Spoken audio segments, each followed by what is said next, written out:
Terima kasih atas kesempatan yang telah diberikan kepada saya. Perkenalkan, nama saya Ratu Devi Gayatri Palita dari kelas PTE 01 dengan NIM 1924041017. Pada kesempatan kali ini saya akan membahas atau mempresentasikan materi bab 2, materi kedua pada bab 2, yaitu mengenal perkembangan peserta didik sebagai subjek belajar.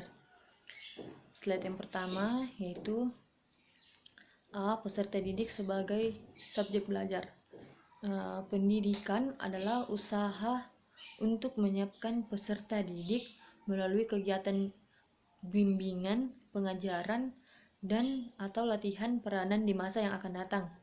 Untuk meningkatkan mutu pendidikan dibutuhkan sebuah strategi pembelajaran yang lebih inovatif sehingga proses pembelajaran lebih terarah. Guru juga memerlukan wawasan yang luas dan teruji tentang kemungkinan strategi pembelajaran yang sesuai dengan tujuan yang dirumuskan. Ke slide berikutnya.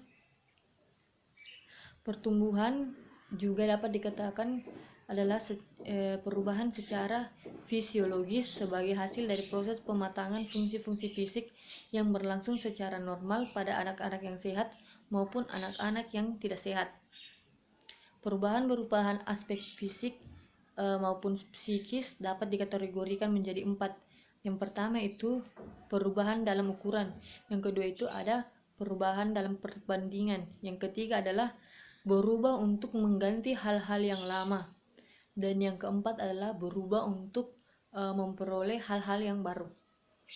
Selanjutnya ada beberapa menurut para ahli mengenai perkembangan. Yang pertama itu menurut Sunarto. Sunarto menjelaskan bahwa perkembangan sejalan dengan prinsip otogenetis yang berlangsung dari keadaan global yang kurang berdiferensiasi sampai ke dalam keadaan diferensiasi. Yang kedua itu ada Singgi. Singgi merumuskan arti perkembangan yaitu perkembangan adalah proses pertumbuhan dalam berkembang pada suatu waktu sebagai fungsi kematangan dan interaksi dengan lingkungan. Yang ketiga ada Susilo Widradini yang mengatakan bahwa perkembangan individu tidak berlangsung secara otomatis, tetapi perkembangan tersebut sangat bergantung oleh beberapa faktor. Slide berikutnya, dengan mempelajari perkembangan, peserta didik mampu memperoleh beberapa keuntungan. Yang pertama itu mengetahui tentang ekspektasi nyata tentang anak dan remaja. Yang kedua itu ada pengetahuan tentang psikologis perkembangan anak yang memudahkan untuk merespon bagaimana mestinya perilaku seorang anak tersebut. Yang ketiga itu ada mengenali beberapa penyimpangan dari perkembangan yang normal. Yang keempat itu ada mempelajari perkembangan anak untuk membantu memahami diri sendiri. Slide berikutnya yaitu ciri-ciri perkembangan peserta didik. Anak-anak adalah makhluk hidup yang utuh dan merupakan suatu kesatuan dari keseluruhan aspek. Menurut Wahab, memandang konsep sebagai anak itu mengandung 3 pengertian. Yang pertama itu ada anak adalah sebagai makhluk hidup. Yang kedua adalah dalam kehidupan dan perkembangan anak yang saling terjalin satu dengan yang lain. Yang ketiga, anak berbeda dari orang dewasa yang bukan sekedar fisik, tetapi secara keseluruhan tentang dirinya. Kita lanjut ke slide berikutnya. Adapun beberapa ciri prinsip belajar menurut Paul Suparno. Yang pertama itu belajar berarti mencari makna. Yang kedua adalah konstruksi makna adalah proses yang dilakukan secara terus-menerus tanpa henti. Yang ketiga itu ada belajar adalah bukan mengumpulkan fakta tetapi merupakan pengembangan pemikiran dengan membuat pengertian yang baru. Yang keempat itu hasil belajar dipengaruhi oleh pengalaman subjek. Yang kelima yaitu hasil belajar seseorang tergantung pada apa yang dia ketahui dan apa yang memotivasinya. Slide berikutnya yaitu faktor-faktor lingkungan maupun keturunan. Yang pertama itu ada pertumbuhan fisik. Pertumbuhan manusia merupakan perubahan fisik yang menjadi lebih besar, lebih panjang, dan prosesnya terjadi sejak manusia belum lahir. Setelah lahir, ia akan menjadi dewasa. Secara langsung, pertumbuhan fisik seorang anak akan menentukan keterampilan anak tersebut dalam bergerak. Yang kedua itu ada kecerdasan. Kecerdasan adalah kata lain dari pola pikir. Perkembangan sejalan dengan pertumbuhan syaraf otak. Karena pikiran pada dasarnya menunjukkan fungsi otak, maka kemampuan intelektual yang lazim disebut dengan istilah kemampuan berpikir. Selanjutnya ada temperamen atau emosi. Rasa dan perasaan merupakan salah satu potensi yang khusus dimiliki oleh manusia dalam hidupnya atau dalam proses pertumbuhan dan perkembangannya.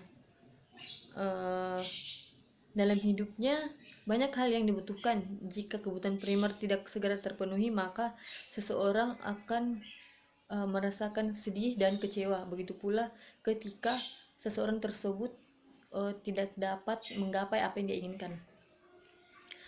Selanjutnya ada bahasa. Fungsi bahasa yaitu untuk berkomunikasi dengan orang lain dan beberapa orang. Yang selanjutnya itu ada bakat khusus. Bakat khusus itu merupakan suatu kemampuan yang tidak dimiliki oleh semua orang, yang artinya hanya khusus dimiliki orang-orang tertentu.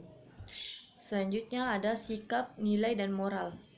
Sikap, nilai, dan moral adalah bagian dari 3 ranah pembelajaran, yaitu penguasaan pengetahuan, kognitif, penguasaan nilai dan sikap, afektif, dan penguasaan psikomotorik. Selanjutnya ada interaksi keturunan dan lingkungan dalam perkembangan. Pengaruh genetik terhadap kecerdasan terjadi pada awal perkembangan anak dan berlanjut terus-menerus sampai anak tersebut dewasa. Slide selanjutnya, perkembangan belajar sesuai dengan perkembangan peserta didik.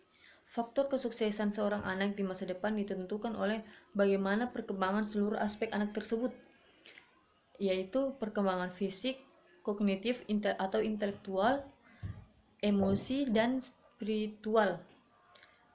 Selanjutnya ada komponen-komponen yang membentuk kegiatan belajar dalam mengajar.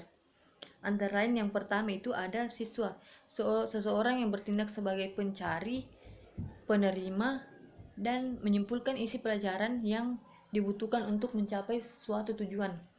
Yang kedua ada guru, yakni seseorang yang bertindak sebagai pengelola, katalisator kegiatan belajar mengajar, dan peranannya yang memungkinkan berlangsung kegiatan belajar yang mengajar yang secara efektif. Selanjutnya itu ada tujuan, pernyataan perubahan perilaku yang diinginkan terjadi pada siswa setelah mengikuti kegiatan belajar mengajar.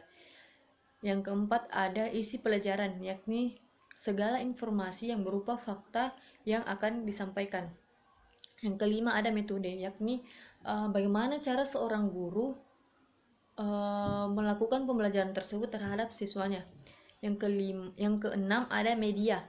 Media itu merupakan bahan pembelajaran dengan atau tanpa peralatan yang digunakan untuk menyajikan informasi kepada para siswa agar dapat mencapai tujuan yang diinginkan. Dan yang terakhir ada evaluasi. Evaluasi itu digunakan untuk mengetahui nilai dan sampai di mana proses pengetahuan siswa tersebut dapat mengetahui apa yang telah diajarkan. Sekian pembahasan materi kedua pada bab 2 ini. Kurang dan lebihnya mohon dimaafkan dan saya ucapkan terima kasih.